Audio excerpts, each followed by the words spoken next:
Diyan pala kayo. Kamusta? Welcome back to my channel. Again, this is Nurse Mark.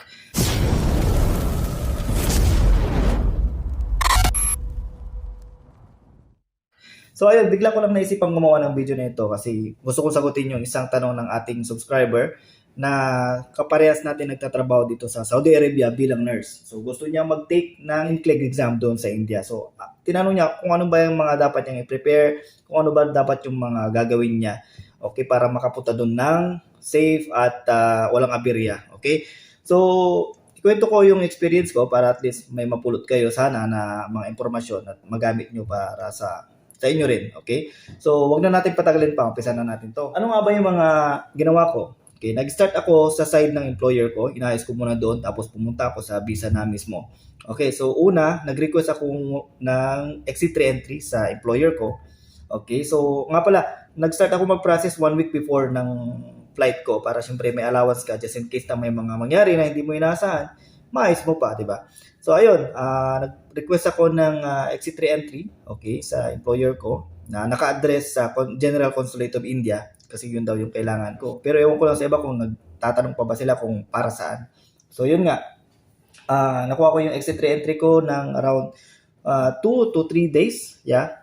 Parang 2 days, 2 days before yung flight. So okay naman siya.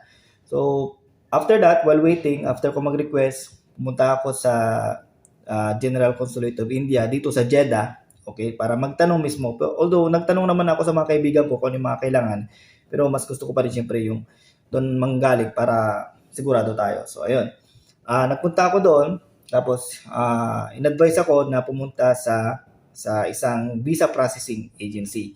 So VFS Global. So kilala yon. So sa mga kaibigan ko, doon din sila nag-process. Medyo may kamahalan lang, parang maalala ko 300 ata or 400 ka yung binayaran namin isa. Kasi dalawa kami ng asawa ko, sumama lang siya sa akin.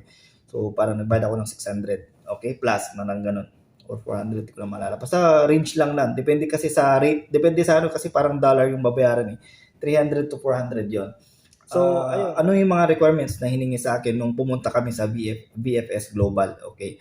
So, ito yung mga requirement. Una, syempre yung application form na manggagaling doon sa website, mag-fill up ka doon, tapos ipiprint mo yon, dadalhin mo sa BFS. Yun yung isa. So gagawa na lang ako ng panibagong video regarding doon sa kung paano i-fill up yung pangalawa. Kailangan mo ng passport, yung original, kasi doon itatatak yung visa. Ibibigay mo yon sabay sa pag isasambit na nila sa Consulate of India, kasama na yon.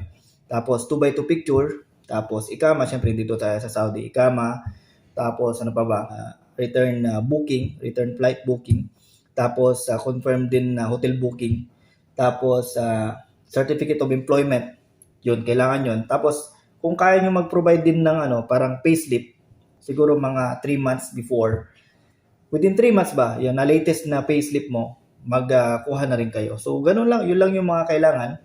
Hindi naman kami nahirapan. So pagkapasa namin lahat ng requirements doon sa BFS, yung mga requirements na yun isi-send nila sa Consulate of India, tapos tatatakan yan. Pag natatakan na ng visa, na-approve na, ibibigay sa amin, either pipick up namin or i-deliver door to door. So, ginusto namin na i-deliver na lang sa amin kasi may mga duty rin kami mahirap. So, yun nga. Ang process lang nila, 3 days lang. After mo ipasa yung mga requirements, mag-antay ka lang ng 3 days, kuha mo na. Mabilis naman approval nila. So, wala naman akong narinig na na-reject. So, sana ganun din yung mangyari sa inyo. I wish you all the best. Tapos, galingan nyo. Kaya niya yan. Kinaya ko nga, di ba? Kakayanan nyo rin. You can do it! Kinaya ng iba, kaya kayanin natin. So, ayun na nga. Good luck sa inyong lahat at maraming salamat sa panonood. Yung video ng pag-fill up dun sa website, application form, okay, igagawa na lang natin panibagong video pag nasa bahay tayo. Okay, bye-bye! Salamat!